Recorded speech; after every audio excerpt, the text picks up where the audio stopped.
Not bad for a Tin Man. Hello, my name is Will, and you're listening to Exploding Helicopter, the podcast that likes to see terminal force applied to any and all helicopters. Now, in the 1980s, the film industry went through a revolutionary change. The home video boom created a whole new market for distributing films. That commercial opportunity prompted two enterprising filmmakers to form their own production company, PM Entertainment. Specialising in action films of one genre or another, they produced over 100 films between 1989 and 2002 for the home video market. With their commitment to huge explosions, spectacular car stunts and elaborate martial arts fights, they carved out a cult reputation among action movie fans that lasts to this day. So on this show, we're looking at one classic example of their output, 1994's T-Force.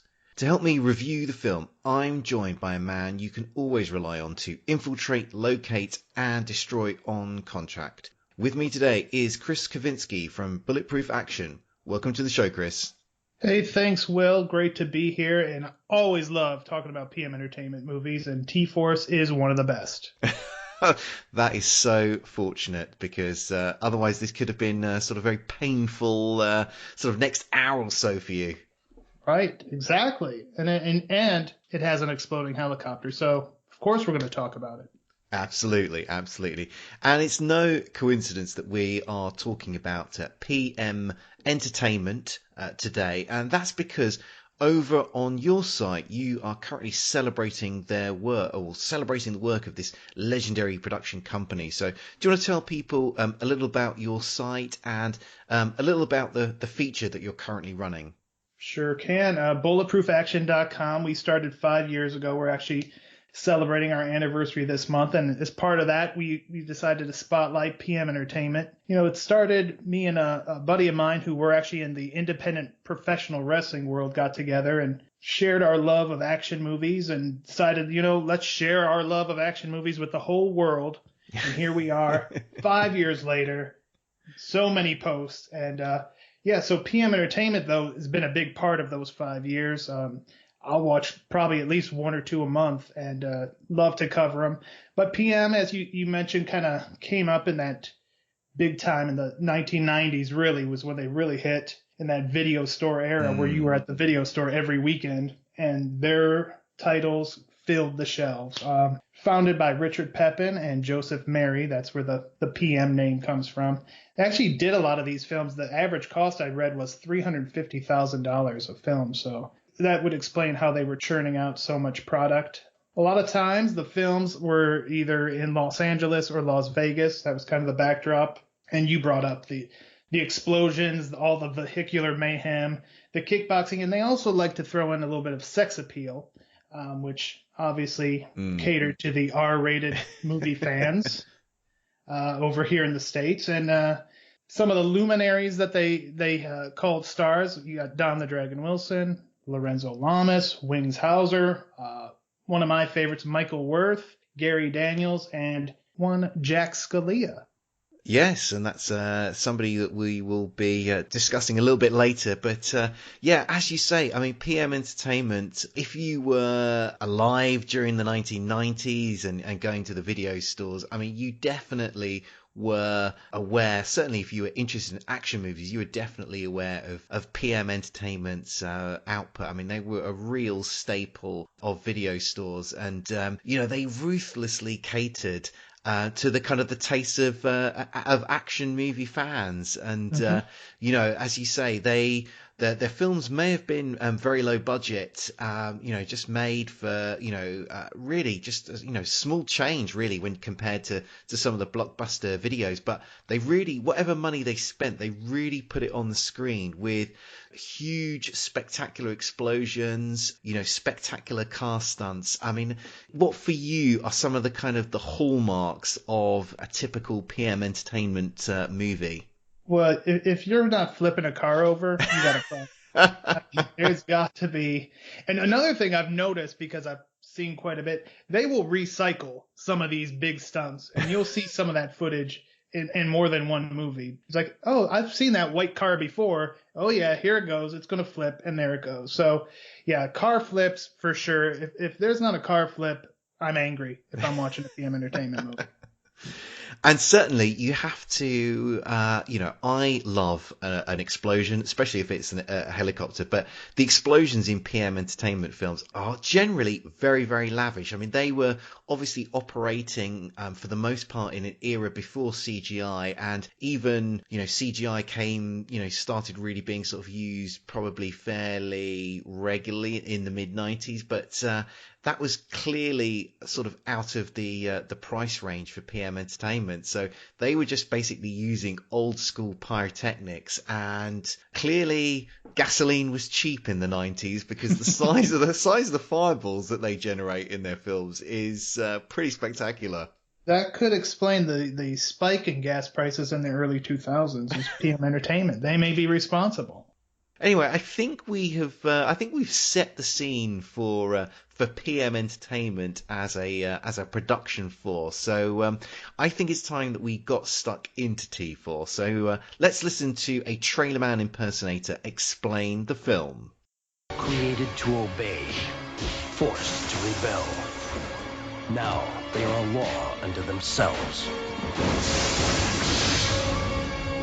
Why did you stay? It seems to me the created disobeying its creator is the first step towards disorder. He is now your new partner.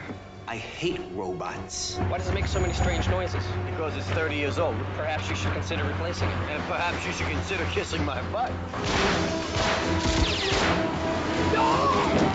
If we apprehend Terminal Force, what will happen to them? We're going to break them down and turn them into electric razors.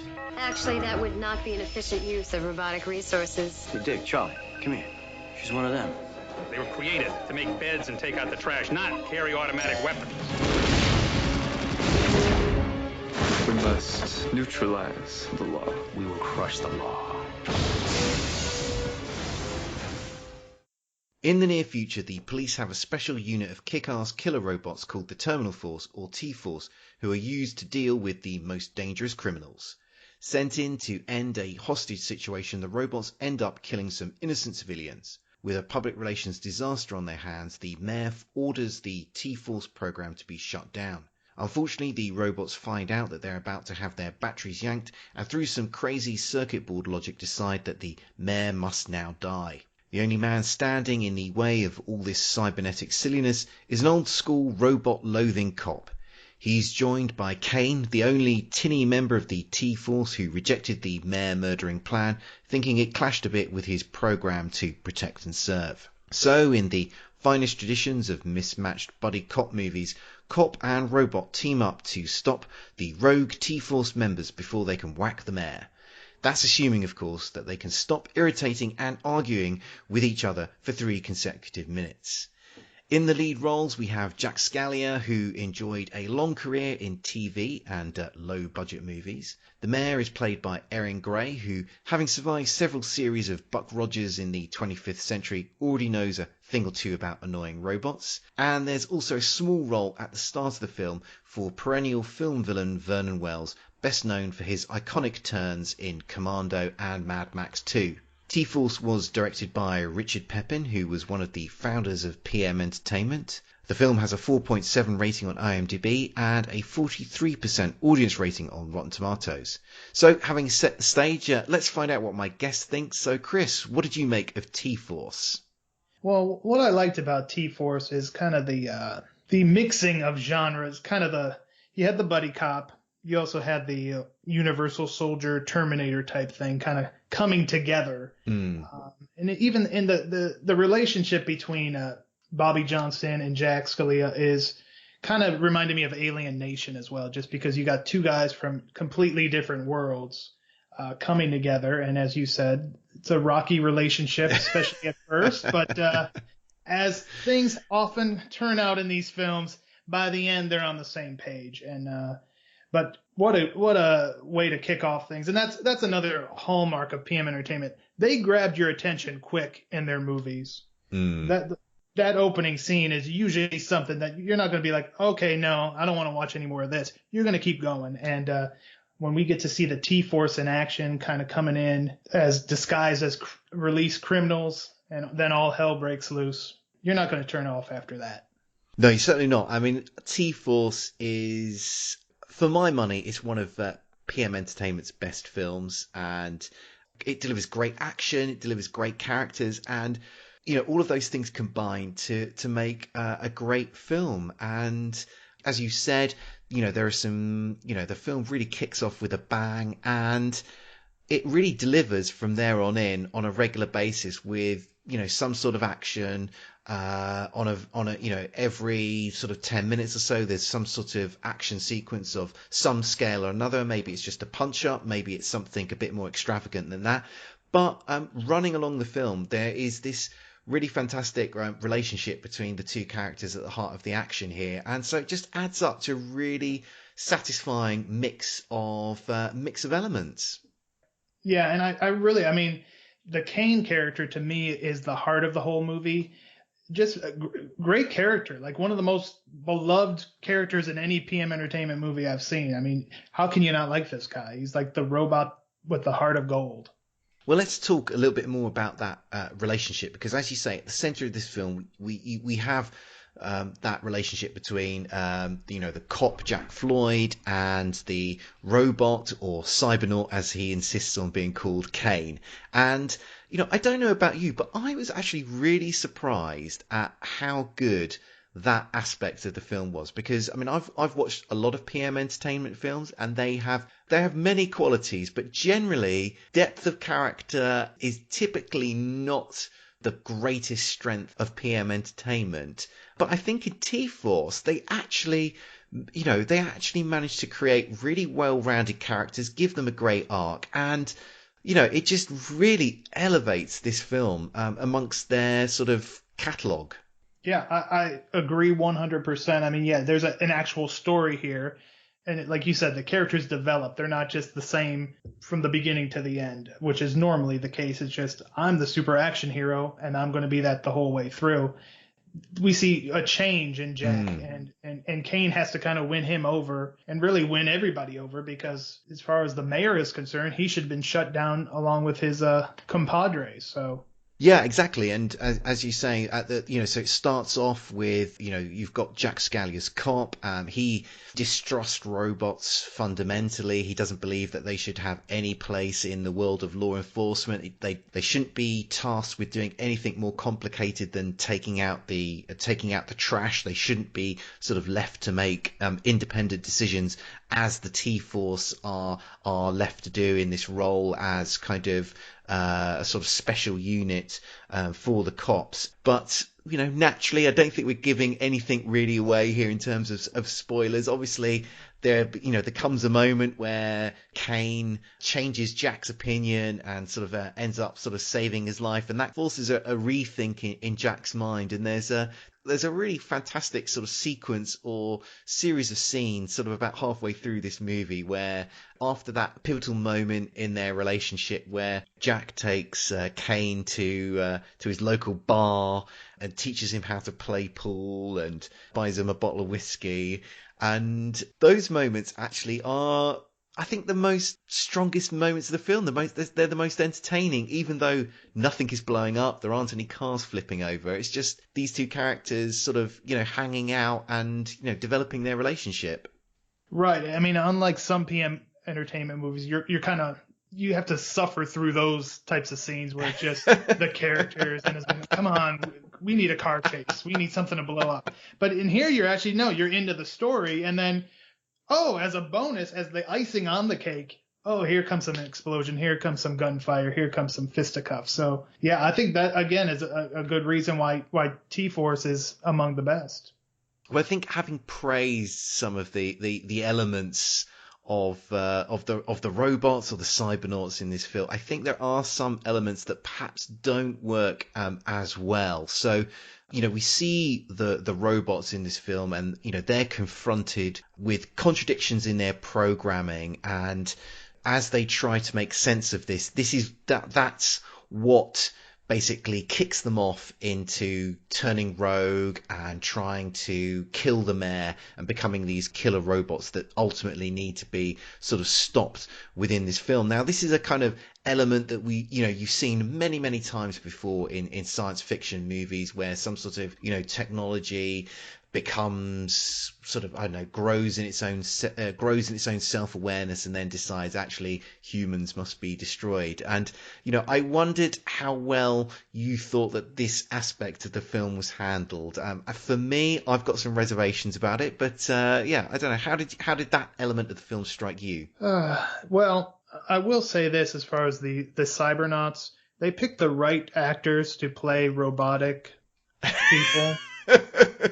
Because no one's going to accuse Evan Lurie or Darren McBee of being Shakespearean actors. So that's why I was like, wow, this is actually a good solid casting. But yeah, you kind of, yeah, it's the best I've ever seen from them. But that's probably a backhanded compliment. But yeah, you've got, I mean, that part of it certainly wasn't original, where the robots turn against us. And I don't know, it's the best that I've ever seen that theme portrayed, but and some of the writing, I think, is really, I mean, some of the weakest writing of the film is in those parts of the film where, they're sort of having this pivotal moment before they turn bad, and the dialogue between the robots just sort of comes, basically the arguments just sort of come down to one of them going, obey authority, and the other one's going, no, threaten self-preservation. And it was great taste, less filling. Yeah. Yeah, I mean, there was also some other sort of strange moments within the film that. Are you talking about the magazine part? I certainly am talking about the magazine part. So yeah, just to set this up a little bit for people who haven't watched the film, there's a moment, there's a sort of sequence a little bit later where the robots, having decided to sort of throw off their law enforcement shroud and basically go out and into the world and become sort of independent characters, and decide to kill off the mayor. Where I guess the idea is that they are sort of continuing their journey of self-awareness, where one of the robots finds a porn magazine and sort of looks at it quizzically, and then there's a very strange sex scene between two of the robots, which is right with the third one. The third one reading the magazine, making sure they're doing it right. Yeah, sort of checking they're following the instructions. Yeah, exactly. Yeah, that's where the hand's supposed to go, and that's where you that part goes there. Yep. I mean, that was a really strange moment. I mean, I'm guessing it struck you the same way. Absolutely. But again, that's PM. Like, well, we got to throw some nudity in there somewhere. So here's a good place. It's like, you wouldn't think with robots you'd have that opportunity, but PM Entertainment proved us wrong. Well, I wanted to talk about this film's vision of the future, because the year is never mentioned, but there are a couple of references which suggest that this film is taking place in 2007 or around then. And I just wondered about how you thought that the sort of the future was portrayed in this particular film, because we get to see a little bit of kind of future technology. There's sort of the use of portable holograms for sort of that the police use in order to show witnesses, like potential suspects, and there's some other kind of sort of touches which you got the big bulky FaceTime phones. Yes, exactly. Look like old handheld video games. So how did you think how did you think that the film sort of, obviously this is a very low budget film, but how do you think that it portrayed the future here? I did like those little touches. I mean, yeah, again, they're not the George Lucas wasn't behind any of that stuff, but that's fine. It was, so the fact that they made the effort, I think was good. So an A for effort for them. You did also have the virtual reality helmet that Jack was to enjoy some adult entertainment with. So again, there's another little PM, like, we're going to get this in there. I did find that kind of odd too. Like, maybe that's because it didn't seem to be working quite well for him. So maybe that's where his disdain of technology was coming from, he couldn't get that VR helmet to work correctly. Yeah, because that I picked up on that as well, and that was in my notes as well, because on the one level, Jack Scalia is this he drives a vintage car that is, like 30 years old. He hates robots. So you sort of think that he is, a bit of a Luddite, a bit of a technophobe. But here he is at home with a virtual reality headset on, and as you say, enjoying some adult entertainment on this, or trying to enjoy some adult entertainment on this virtual reality headset. And that didn't really, I thought that clashed with the type of character that he was portrayed as in the rest of the film. Right. Didn't fit with the rest of his story, but again, it's PM we need some more sex appeal, so you're going to put this helmet on and you're going to watch some porn and you're going to like it. So yeah, I mean, I would agree with you. It's definite A for effort, I think, in that particular element of the film. And I think they strike a really nice balance between just giving you just giving you enough to suggest that this is the future, but not too much that it sort of starts to show up the limitations of their budget. I mean, there are some other PM Entertainment films which are set in the future, and they're fun films to watch, but I think they've dated very badly because they're sort of trying to do too much about showing the future, whereas I think T-Force just gets it, just hits that sweet spot between a few little touches to show you that this is a different world to the one that we live in, but doesn't sort of expose the kind of the limitations of the budget they're working on. Right. And another piece I think that they did well was kind of that industrial kind of post-apocalyptic world that they also kind of had towards the end of the film. Kind of showed like, the past has been torn down, and it kind of gives you that future feel too, to a certain extent. Little Mad Max in there. Yes, and this is a bit where, which actually it would have been interesting actually if they had potentially fleshed that out just a fraction more, because there's a very brief reference to that area being something like it's called a decriminalized zone, which is never really explained. Again, feeds into this idea that actually law and order has broken down, I guess, to the idea that it can only be enforced in some areas, but outside of that, it's something of a free for all. So there was a little tantalizing hint of some world building there, which probably could have stood actually for a little bit more detail than what we got in this film. Well, they probably could have, but we needed that VR scene, so and the porno mag scene. So that's probably what actually ended up on the cutting room floor. Now, obviously, we're both action fans, so we couldn't possibly review this film without having a look at the action that's on display here. So what did you think of the big set pieces that we got in T-Force? Well, obviously, I was talking about it a little bit earlier, the opening where T-Force is called in for this hostage situation. You got Vernon Wells there. And, I mean, within 10 minutes, you didn't even have to wait. Within 10 minutes, that helicopter exploded. I mean, that's awesome. Awesome. Yeah, they really get off to a cracking start in this film, and the great Vernon Wells is leading this terrorist raid on a skyscraper at the start of the film. Sadly, he's just here for a little cameo appearance, but he clearly seems to be enjoying himself, and clearly has decided, okay, I'm only going to be in this film for 10 minutes, but I'm going to absolutely make the most of those 10 minutes. Maximize his minutes, absolutely. And you notice the British ambassador was the guy from Lionheart. Like the rich guy who bet on Jean-Claude Van Damme's character. So it was nice to see. I think his real name is like Frankenstein too. So interesting. What a great name! What a great name! Right.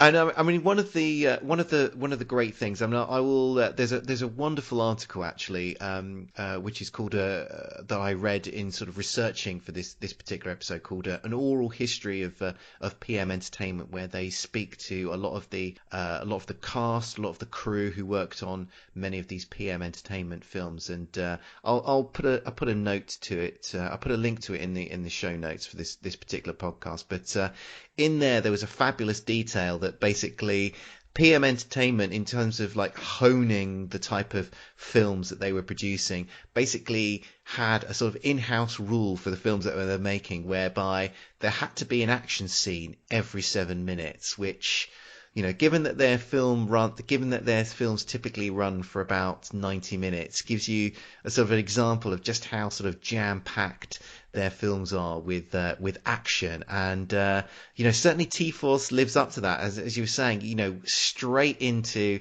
a big action set piece from the off there, and there are regular helpings of action after that. I mean, one of my favourites that I saw in this film was the attack that the T-Force lead on a police station, which it was a kind of assault which may have been very familiar to anyone who's ever watched the film Terminator, because it seemed to have more than a few parallels to drove that particular car movie. right through. And, yeah, I have seen that before. Okay, we're going to take a short break, and when we come back, we're going to be looking at the exploding helicopter action.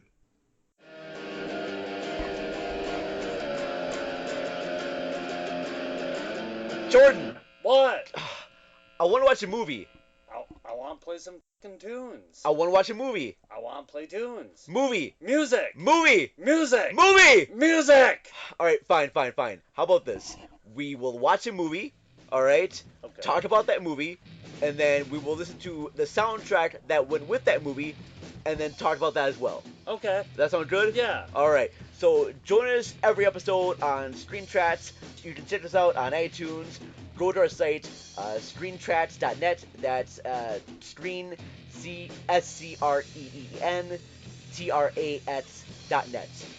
join us for every episode. We hope you can join us, and we'll have a lot of fun, all right?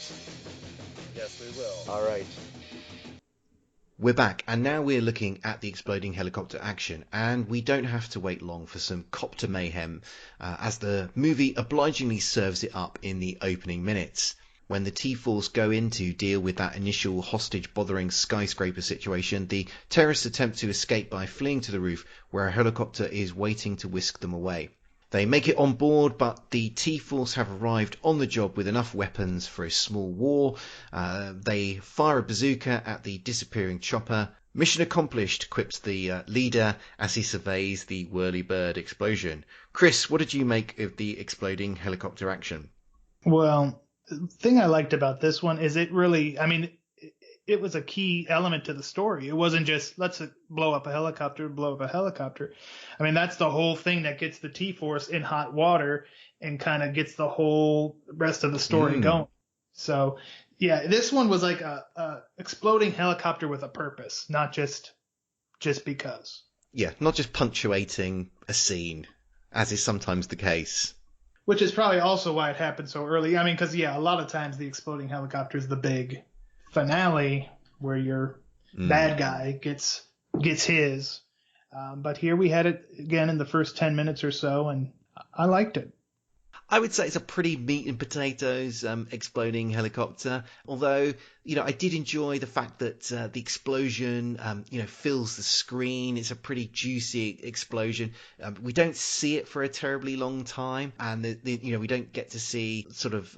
It's not a sort of extended out in any way. We don't get to see sort of any lingering shots of wreckage, but. As you say, it kind of that whole sort of opening sequence does build towards this particular moment. It does play a pivotal part in the film. I think all told, it's a good exploding helicopter. I'm going to defer to you because you're the expert in this field. But yeah, I loved it. Okay, well, I think that is probably just about going to wrap things up for this show. Chris, thank you so much for joining me. Do you want to take a moment to tell people where they can find you and where they can find Bulletproof Action online? Oh, sure. Obviously, bulletproofaction.com is the website. You can find us there. We are on Facebook and Instagram at Bulletproof Action. And on Twitter, we're at Bulletproof Pod, which would lead you to believe that eventually we will get that podcast we've been talking about going. So you can follow us there. And so love to have you guys come on the site, leave us some comments, interact with us on social media. We love it. And I've enjoyed being a guest on your show, Will. Well, thank you very much for joining me. And I do, I'm a big fan of your site. I see you as a kindred spirit over at Bulletproof Action, and I would recommend people going and checking out your stuff because very entertaining reviews. You do some very cool sort of pieces. Telling you things that you didn't know about these kind of like these old movies that you've maybe seen a few times, but you managed to sort of find something new to say about them. So yeah, always enjoy checking out the content that is on your site. Appreciate the support. Well, as always, don't forget to check out the Exploding Helicopter website for more reviews about films where helicopters explode. Sharing is caring, so if you could see it in your heart to give us a like or a share, we'd be very grateful. We'll be back soon, but until then, keep watching the skies for those exploding helicopters.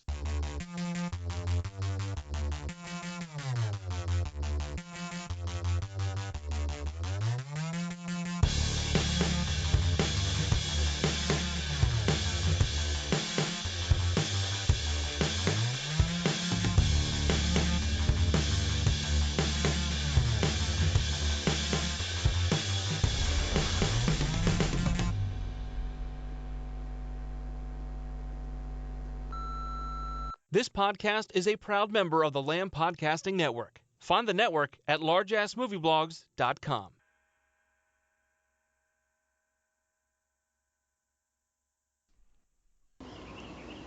What are these two people doing? It appears as though they're procreating. Can we procreate? Try. But I think you'd have to take your clothes off first, Gore.